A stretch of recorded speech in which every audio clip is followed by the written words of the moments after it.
नमस्कार, मैं खुशी और आप देख रहे हैं हिंद सागर। आइए नजर डालते हैं आज की बड़ी खबर पर।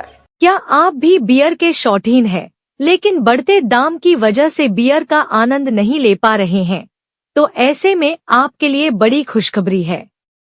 जानकारी के मुताबिक अब ब्रिटिश बियर के दामों में भारतीय कटौती की जा रही है।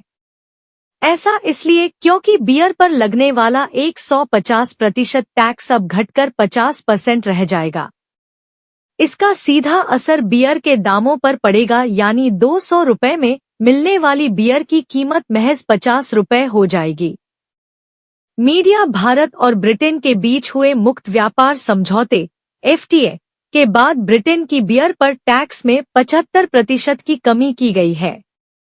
इससे बियर के शौकीनों को ब्रिटेन की बियर पर 75% तक सस्ती कीमतों का फायदा मिलेगा। साथ ही ब्रिटेन की स्कॉच विस्की पर भी टैक्स कम किया गया है, जिससे यह भी सस्ती हो जाएगी। अब तक भारत में ब्रिटेन की बियर पर 150% तक टैक्स लगता था, लेकिन अब FTA समझौते के तहत यह टैक्स घटाकर 75% कर दिया गया है।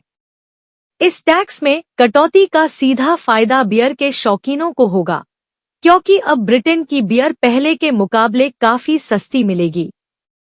इस समझौते का लाभ न केवल बियर के शौकीनों को मिलेगा, बल्कि अन्य ब्रिटिश उत्पादों पर भी टैक्स कम होगा। FTA में और क्या बदलाव हुआ? भारत और ब्रिटेन के बीच यह मुक्त व्यापार समझौता 6 मई को पूरा हुआ था। इस समझौते के तहत भारत ने ब्रिटेन की वाइन पर किसी प्रकार की शुल्क रियायत नहीं दी है, जबकि बियर पर सीमित आयात शुल्क लाभ प्रदान किया गया है। वहीं भारत के लिए एक महत्वपूर्ण जानकारी यह है कि इस समझौते में वाइन को बहिष्कृत सूची में रखा गया है। इसका मतलब यह है कि ब्रिटेन से वाइन आयात पर कोई शुल्क कटौती नहीं की जाएगी। अब तक के लिए बस इतना ही। फिर होगी आपसे मुलाकात ऐसी एक और बड़ी खबर के साथ। तब तक के लिए नमस्कार और देखते रहिए हिंद सागर। ऐसे ही लेटेस्ट अपडेट्स के लिए हमारे चैनल को सब्सक्राइब करें और तुरंत नोटिफिकेशन पाने के लिए बेल आइकन प्रेस करना ना भूलें। और यदि आप हमें फेसबुक के माध्यम से देख रहे हैं तो हमारे चैनल को फॉलो जरूर करें।